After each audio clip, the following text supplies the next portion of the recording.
Esta es una especie de segunda parte de los 36 libros de ciencia que más han reconfigurado mi cerebro. Son también libros maravillosos, libros que abren la mente, son libros de ciencia, pero la diferencia importante entre esta lista y la lista del otro vídeo es que en esta me he cuidado de incluir solamente a autores españoles. Eso no los hace ni mejores ni peores y puede ser que en muchos casos no los haga ni siquiera diferentes, pero quizá haya algo en el estilo de la escritura. En realidad he hecho esta distinción porque quería hablar de más libros y el otro vídeo se me hacía demasiado largo. Y como es un poco soso llamarlo segunda parte, pues eso. En fin, bienvenidos a este nuevo Baker Café y vamos allá.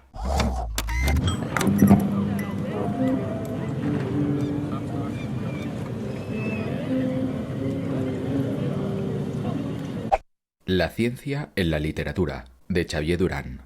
Realmente este creo que es el mejor libro que he leído, o al menos el más documentado, sobre literatura en la que podemos encontrar ciencia de manera más o menos tangencial. Es decir, que el libro, aunque también habla de novelas de ciencia ficción, en realidad habla de todo tipo de literatura y basta con que en algún personaje mencione algún tipo de invento, algún tipo de teoría o que en la trama se proponga alguna disquisición sobre física o sobre química o sobre cualquier otra materia para que el autor nos hable de ese libro, nos hable de cómo enfoca la ciencia o nos proponga leer un fragmento para ver cómo lo plantea a nivel plástico. En fin, es un libro impresionante, lo leí hace poco y la verdad es que me dio muchísimas ideas, muchísimas pistas para leer futuras novelas y ahondar en clásicos de la literatura que hasta día de hoy yo no sabía que tenían pequeñas menciones, pequeñas críticas o incluso pequeñas alabanzas a algún campo del saber científico. En fin, un libro muy interesante.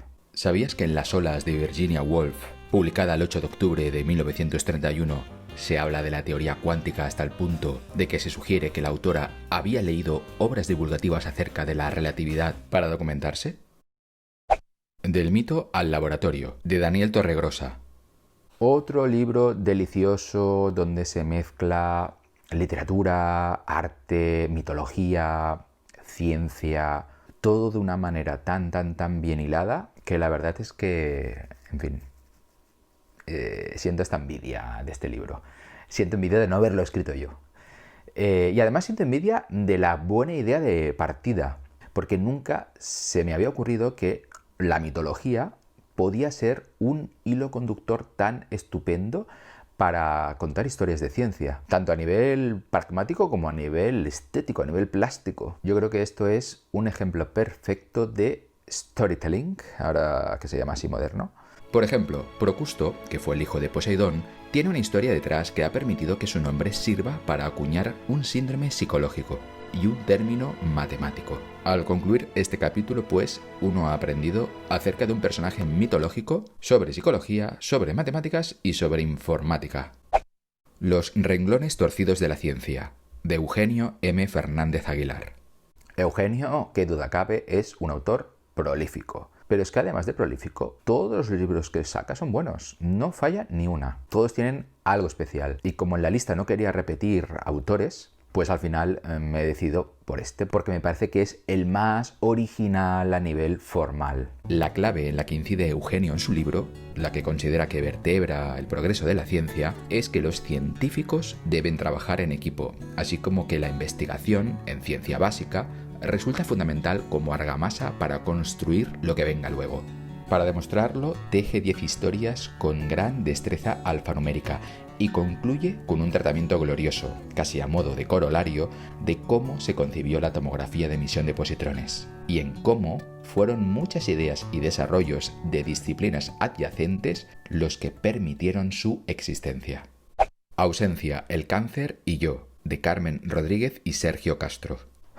El cáncer se origina cuando las células comienzan a crecer sin control. Solo el cáncer mata a 10 millones de personas cada año. Únicamente si el tabaco desapareciera, la mortalidad total de cáncer se reduciría un 20%. No en vano, un simple cigarrillo alberga 72 sustancias carcinógenas. Otros cánceres son fruto del estilo de vida o de agresiones externas, muchas de ellas procedentes de la propia naturaleza. E incluso las radiaciones tan naturales como las que proyecta el propio Sol también son una fuente de cáncer muy importante. Y otros cánceres, no obstante, son fruto del azar, como el que le toca a una niña llamada Carmen Rodríguez en la España de los años 80. Durante años, Carmen tuvo que aprender a convivir con la incertidumbre, el dolor, la muerte, los hospitales.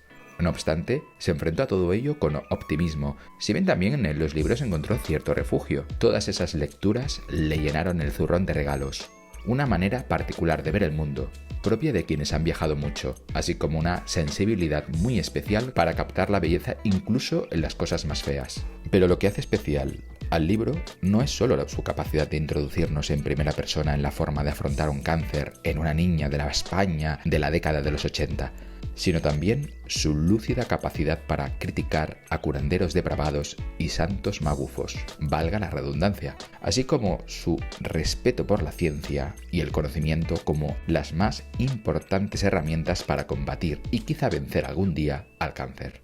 La nariz de Charles Darwin, de José Ramón Alonso. Vale, creo que estamos ante el autor más prolífico de todos. Escoger un libro suyo es imposible. Tiene tantos, tan diferentes entre sí. Todos son tan espectaculares. Y es que además habla de cosas muy distintas y con diferentes enfoques. Él mismo dice que es un diletante, pero yo creo que es una persona capaz de contar cualquier cosa. Aunque sacar un libro del tema más aburrido del mundo, seguro que sabría contarlo de una manera que resultara interesante, cercana y sobre todo sugerente. Escojo este libro porque es el primero que leí de él, el que me hizo descubrirlo como autor. Y además es ideal para empezar porque es una especie de recopilación de artículos cortos sobre toda clase de temas y todos ellos ya os garantizo que son capaces de haceros dilatar las pupilas. La energía nuclear salvará el mundo, de Alfredo García. Este es un libro necesario, es un libro que debemos proteger. Porque en lo tocante de la energía nuclear, como en muchos otros asuntos, la información debe prevalecer sobre el adoctrinamiento, el miedo y los mensajes maniqueos, esos que caben holgadamente en una chapa reivindicativa, ya sabéis a qué me refiero. Porque si queremos un mundo más ecológico, necesitamos un mundo más nuclear. Y esto, aunque suene a contrasentido, lo veréis perfectamente explicado en este libro. Por cierto, ¿sabíais que comer un plátano produce mayor dosis radiactiva que vivir un año junto a una central nuclear? Que se le van las vitaminas, de Débora García Bello. Los antivacunas suelen ser personas muy informadas. Hay facultativos que llegan a prescribir homeopatía. Se imparten cursos de pseudociencias en universidades. Y hasta la persona más culta e informada se forma ideas completamente equivocadas del mundo natural. Y precisamente por eso, libros como este, que te explican por qué no hay diferencia entre el azúcar blanco y el moreno, que las ondas electromagnéticas de los móviles son inocuas, o que no existe una copa de vino saludable, recurriendo a fuentes confiables como son los estudios científicos, deberían estar en el podio de los más vendidos de cualquier librería. Y de hecho, creo que es lo que está pasando, afortunadamente. Ya está el listo que todo lo sabe, de Alfred López. El sexo continúa siendo un tema oscuro y no exento de tabúes.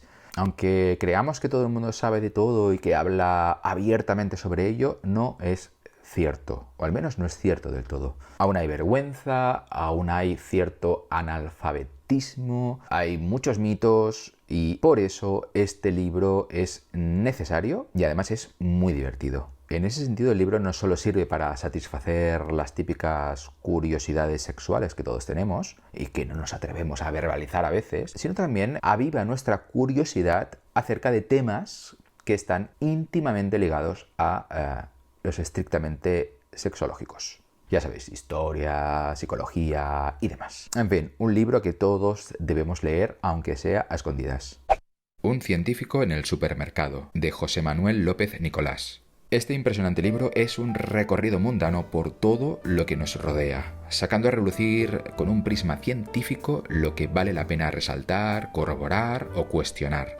Más que un libro, además, estamos ante un diálogo en el que el autor, cual Cicerone, nos muestra todas las maravillas que nos rodean en el día a día, y que todo está, en cierto modo, conectado con todo. Por ejemplo, en un capítulo llega a tirar del hilo de la remolacha, poniendo de manifiesto la naturaleza de los colorantes, o incluso qué tiene que ver todo esto con la Estación Espacial Internacional.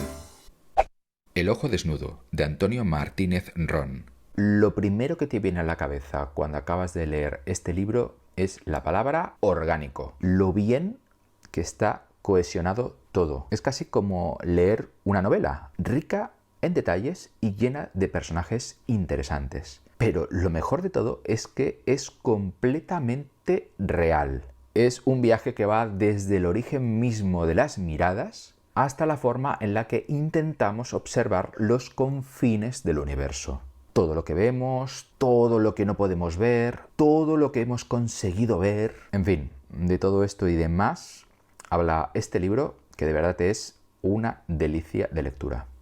Curiosidades meteorológicas, de José Miguel Viñas. ¿Por qué vuelan los aviones? ¿Cómo funcionan los familiares frailes del tiempo? ¿Qué es y a qué obedece el fenómeno del Nilo? ¿Por qué se desata y cómo actúa un tornado? ¿Por qué varía el color del mar? ¿Qué son los 40 rugientes? ¿Y las heladas negras? ¿Y la nieve rosa? En fin, este es el libro perfecto para introducirse en el mundo de la meteorología, de la mano de un divulgador accesible, entretenido y riguroso. ¿Cómo le explico esto a un extraterrestre? De Javier Fernández Panadero. ¿Sabéis eso de que hay personas que son capaces de hacer fácil lo difícil? Que saben localizar lo importante, lo mollar de algo y que además saben empaquetarlo con colores bonitos y ponerles un lazo y servírtelo para que lo consumas. Pues Javier da sopas con onda a todo aquel que es capaz de hacer este truco, porque además lo hace de una forma que parece que no le cuesta nada, como si le saliera natural por los poros. Es como quien te cuenta una anécdota en un bar, pero os garantizo que bajo la aparente sencillez se esconde complejidad, se esconde reflexión, maestría y bueno, una actividad raquidia tan revolucionada como la moto de un jovenzuela, de esos que hacen bim, bim, bim, bim, bim, bim, bim. En este libro, uno de tantos, Javier hace lo que mejor sabe, que es mirar las cosas con perspectiva, de una manera oblicua, como si hablara con un extraterrestre. Que las matemáticas te acompañen, de Clara Grima. Las matemáticas nos rodean, penetran en nosotros, mantienen unida la galaxia. Están en casi todo lo que haces, desde atarte los zapatos hasta ese selfie en el que has salido también, pasando por las subastas, el fútbol, las vacunas, Juego de Tronos, Google y nadie mejor que la entusiasta, la graciosa, la chispeante Clara Grima para adentrarnos en todos sus secretos. Realmente Clara Grima sería algo así como una maestra Jedi de las matemáticas. Comer sin miedo, de J.M. Mulet.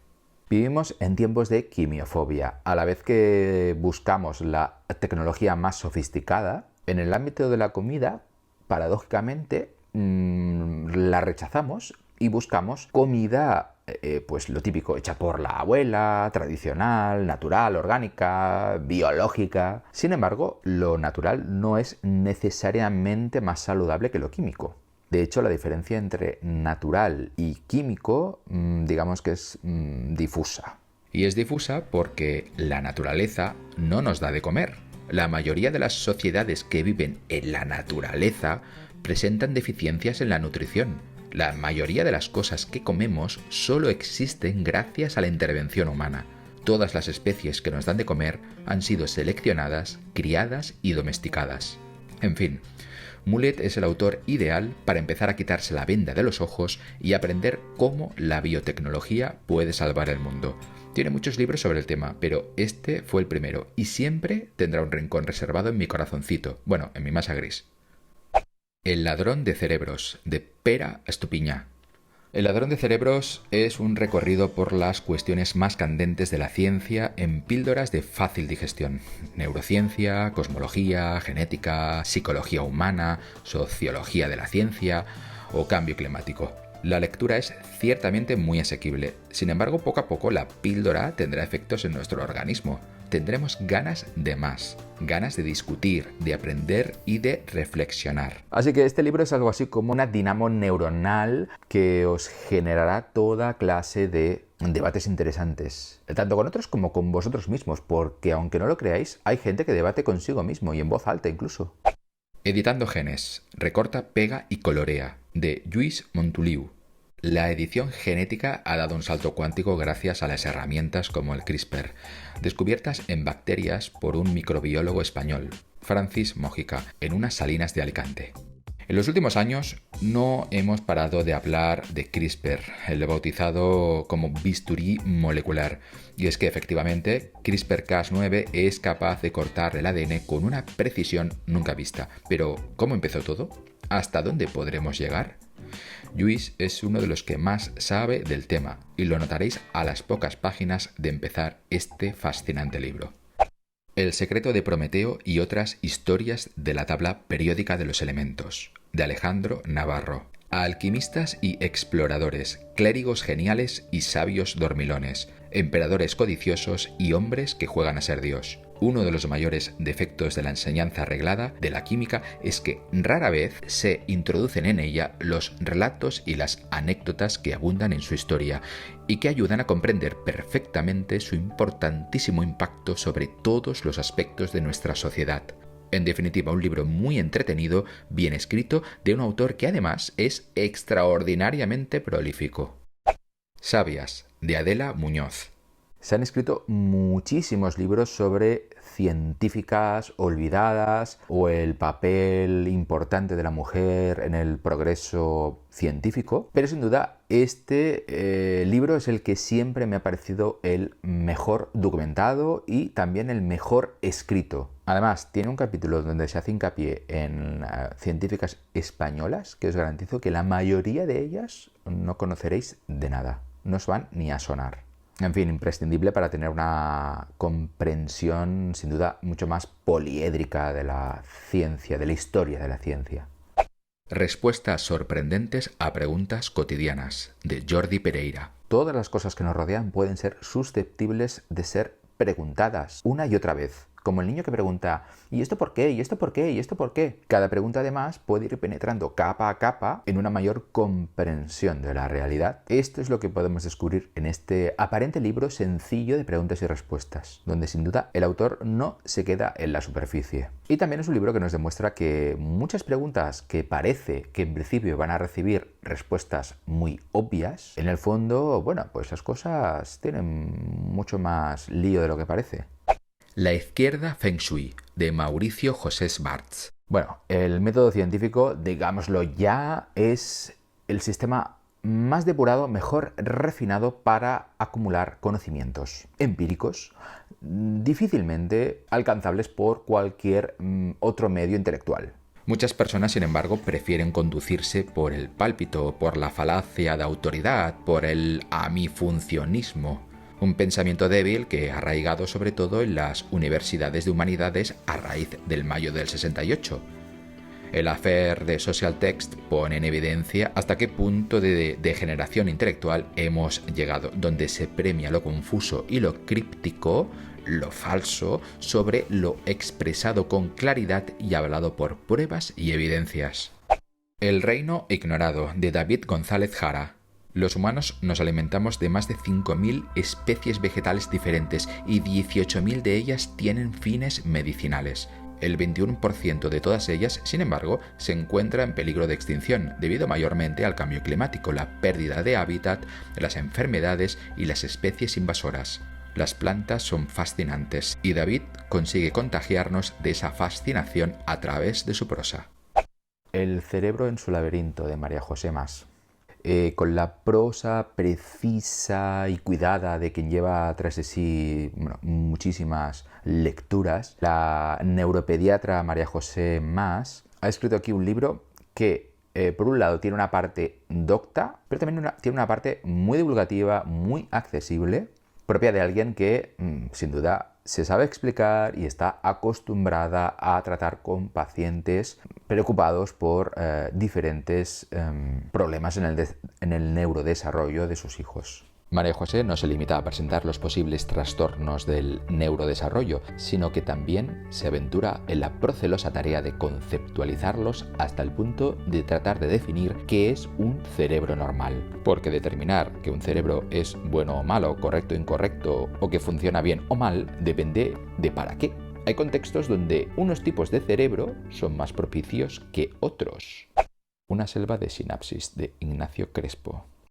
Sí, estaréis pensando, otro libro sobre curiosidades del cerebro, otro libro que explica las partes del cerebro y su funcionamiento y demás. No tan deprisa. Es cierto que en este libro hay parte de esto, pero todo está contado de una manera tan fresca, tan divertida, tan próxima. Un autor que domina tanto la comunicación, que la verdad es que, aunque hoy a terrenos ya conocidos, parecerá como si estuviéramos llegando de nuevo a este lugar. Y además lo jalonará todo, no solo de guiños y de bromas y de juegos de palabras y demás, sino de curiosidades históricas, de pequeñas píldoras biográficas de personajes geniales. En fin, un libro para leer en 2 tardes y querer volver a leerlo para apuntar y subrayar las partes más interesantes. Para asimilar toda su complejidad, lo que sabemos, lo que no sabemos y lo que quizás nunca podremos saber, Ignacio nos conduce por la selva cual guía turístico, una selva de sinapsis. Bueno, y ya está. No quiero alargar más este vídeo porque el anterior ya casi llegamos a los 40 minutos.